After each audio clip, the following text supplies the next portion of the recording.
অনেক দিন আগের কথা।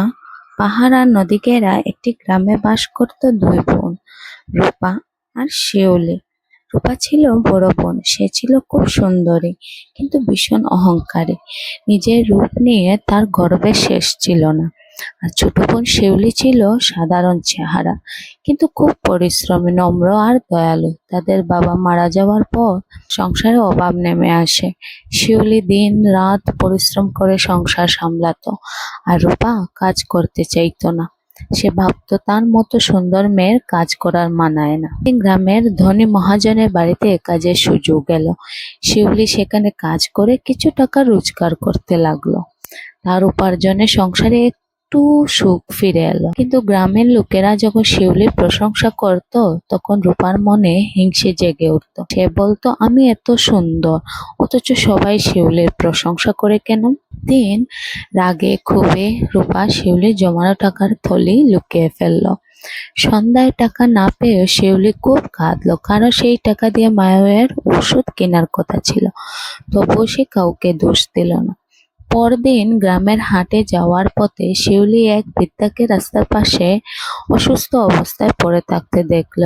সে নিজের কষ্ট বলে বৃদ্ধাকে সাহায্য করল। বৃদ্ধা আসলে ছিলেন দূরের এক ধনী জমিদারের পরিবারের সদস্য। শিউলির ভালো ব্যবহার দেখে তিনি খুব খুশি হলেন।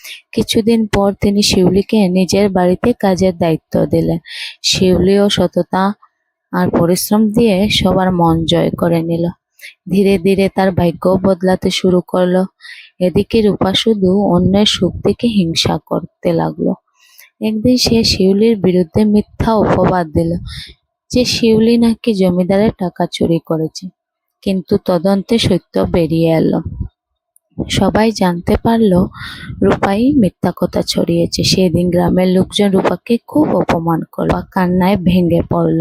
সে বুঝতে পারলো অহংকার আর হিংসা তাকে একা করে দিয়েছে। কিছুদিন পর রূপা অসুস্থ হয়ে পড়ল। তখন কেউ তার পাশে দাঁড়া, শুধু শিউলি ছুটে এলো। সে দিন রাত বড় বোনের সেবা করতে লাগলো। রূপা কাঁদতে কাঁদতে বলল, আমি তোকে সব সময় কষ্ট দিয়েছি, তবুও তুই আমার জন্য এত কিছু করছিস কেন? শিউলি মুচকি হেসে বলল, কারণ তুমি আমার বড় বোন। এই কথা শুনে রূপার হৃদয় বদলে গেল। সে নিজের সব ভুল স্বীকার করলো এবং শিউলির কাছে ক্ষমা চাইল। এরপর দুই বোন মিলে একটি ছোট ব্যবসা শুরু করলো। তাদের পরিশ্রমের ব্যবসা বড় হতে লাগলো, সংসার সুখ ফিরে এলো।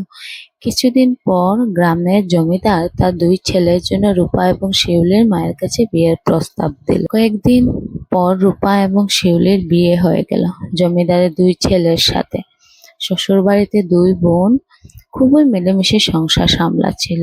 সেই দেখে তাদের গ্রামের প্রত্যেক মানুষজন তাদের প্রশংসা করতে লাগলো এবং বলল, হিংসার অহংকার যতই ভয়ঙ্কর হোক, ভালো মন এবং ভালোবাসা ও ভালো মানসিকতার কাছে হার মানে।